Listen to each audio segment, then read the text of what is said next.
Dan terkait maraknya aksi penggalangan dana di pasar modal ini, lantas apakah bisnis sekuritas milik BUMN bisa makin ciamik? Langsung saja kita ulas bersama dengan Direktur Utama Mandiri Sekuritas, Oki Ramadana, yang tentunya saat ini telah hadir di studio CNBC Indonesia. Selamat siang Pak Oki, apa kabar? Salam sehat. Selamat siang, selamat sehat. Oke, baik. Pak Oki, dengan hawa-hawa kemerdekaan yang tentunya masih terasa begitu ya di hari ini, tentunya kami akan menanyakan visi Indonesia untuk menjadi negara maju. Sebetulnya, andai kita lihat dari sisi Mandiri Sekuritas sendiri, untuk Indonesia negara maju, kontribusinya ada di mana? Atau berkontribusi dalam bentuk apa?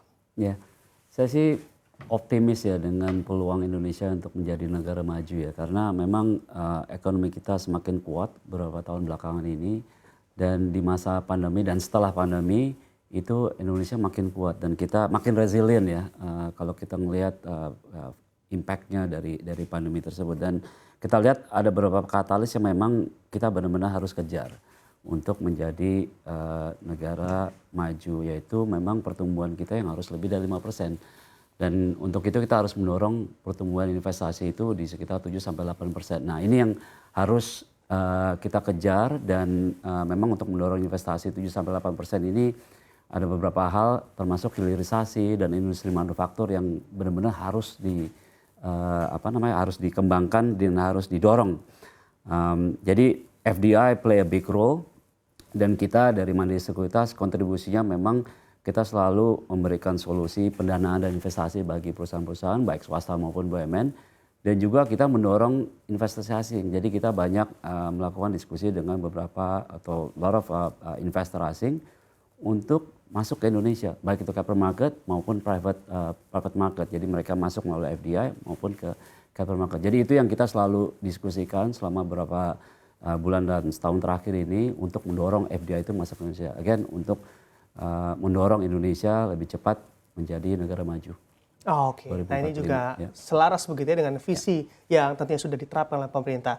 Pak Oki, andai kita mengamati terkait tren dari kinerja industri pasar modal, kita ambil termin waktu 4 tahun ke belakang, Anda mengamatinya seperti apa? Dan kiranya juga sekaligus bisa melihat kinerja atau evaluasi dari kinerja Mandiri Sekuritas di semester pertama tahun 2023.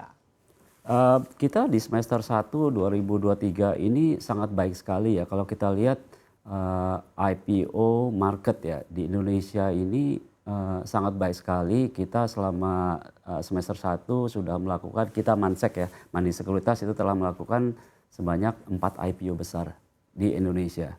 Jadi ada IPO Pertamina Geothermal, ada Pertamina Harita Nickel Mining, kemudian PT Aman Mineral, dan yang terakhir itu Sinema 21.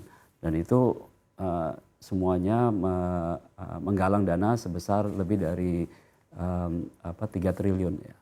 30 triliun. Jadi ini sangat besar sekali penggalangan dana yang dilakukan oleh perusahaan-perusahaan Indonesia, dan kita lihat marketnya itu sangat baik sekali. Kita di Indonesia total IPO market itu sekitar $3 billion, sedangkan Amerika saja $10 billion. Jadi kita sepertiga dari Amerika, dan itu sangat encouraging sekali menurut saya.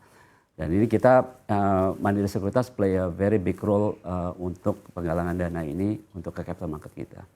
Oke, baik. Kalau kita mengamati begitu ya secara fenomena yang terjadi dan juga pernyataan yang dihembuskan oleh OJK dan juga Bursa Efek Indonesia, yang mana penggalangan dana akan diperkirakan atau diramal tembus sebesar 200 triliun rupiah pada tahun 2023. Hingga adanya kalau kita amati juga, tadi kita saksikan bersama begitu ya, yang mana mepet sekali spread antara The Fed dan juga BI 7 Days Reverse Repo Rate. Kalau misalnya point of view dari Anda Pak Oki, seperti apa dengan hal ini? Kita untuk saham di tahun 2023 ini kita ramalkan atau kita perkirakan itu mencapai indeksnya 7.180. Jadi ini sudah dekat sih sebenarnya. Dan juga di tahun 2024 kita melihat EPS growth ya dari Indonesian korporasi itu high single digit. Jadi ini again it's a very encouraging progress kalau kita lihat market Indonesia, dan sampai saat ini itu total equity foreign inflow ya, net foreign inflow ke Indonesia itu hampir $1 billion. Jadi ini besar sekali, dan itu untuk equity. Untuk bonds itu sekitar $5 billion. Jadi ini menunjukkan animo investor asing ke Indonesia itu besar sekali. Dan ini yang kita lihat baik itu equity maupun bonds. Jadi di capital market kita 35% itu foreign investor. Dan ini again menunjukkan bagaimana pasar kita tuh sangat menarik dibandingkan dengan emerging market yang lain. Oke, oke, baik, kita ketahui bersama yang mana Andi kita amati di tahun 2024 adalah tahun politik Ya. bagi Indonesia begitu ya Pak. Oke, sebetulnya apakah memang secara target-target lalu pencapaian juga akan terganggu di tahun 2024 nanti? Kalau saya lihat perkembangan negara kita dibandingkan di tahun-tahun politik ya, kalau dibandingkan 2024 nanti atau 2023 sekarang dibandingkan dengan 2014 dan 2019 itu jauh berbeda. Mungkin kalau kita lihat dari sisi stabilitas politik atau di tahun politik tersebut itu relatively sama. Kita sangat stable in terms of political conditions. Tapi yang membedakan mungkin sekarang itu tahun ini sangat lebih baik dari sisi kondisi ekonomi kita dibandingkan dengan tahun-tahun sebelumnya. Jadi dengan kondisi politikal yang sangat stabil, tetapi kondisi ekonomi kita jauh lebih baik. Nah ini yang membuat saya jauh lebih optimis untuk walaupun untuk tahun politik tahun depan ya dari saat ini ya kita melihat kondisi tahun politik ini sudah terasa di capital market. Tapi saya melihat investor-investor asing none of them itu punya concern terhadap political condition kita.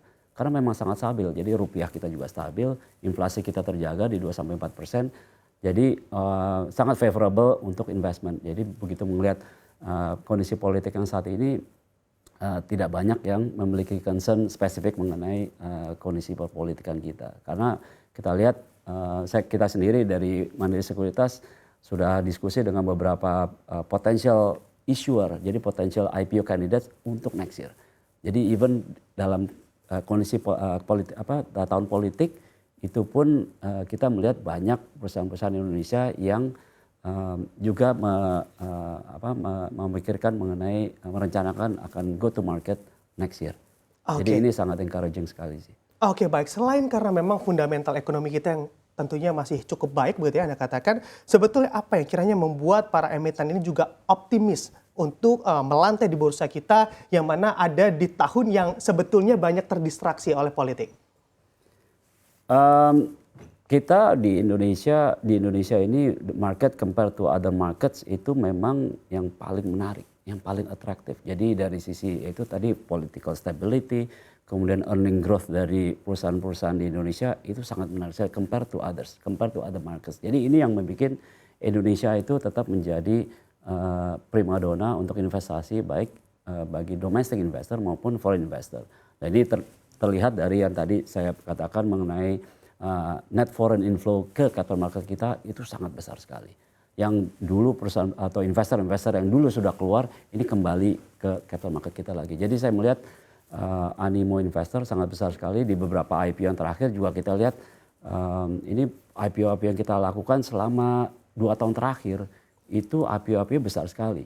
Jadi IPO di atas $1 billion itu ada 3 dari 4 IPO yang di atas $1 billion itu terjadi di last 2 years di Indonesia. Jadi ini sangat baik sekali progresnya dan sangat encouraging untuk capital market kita sih. Oke, baik. Tentunya tadi Anda katakan sudah ada yang mengantri begitu ya untuk IPO di tahun depan di 2024 yang kita tahu bersama adalah tahun politik yang biasanya juga terdistraksi begitu fokus bagi para investor.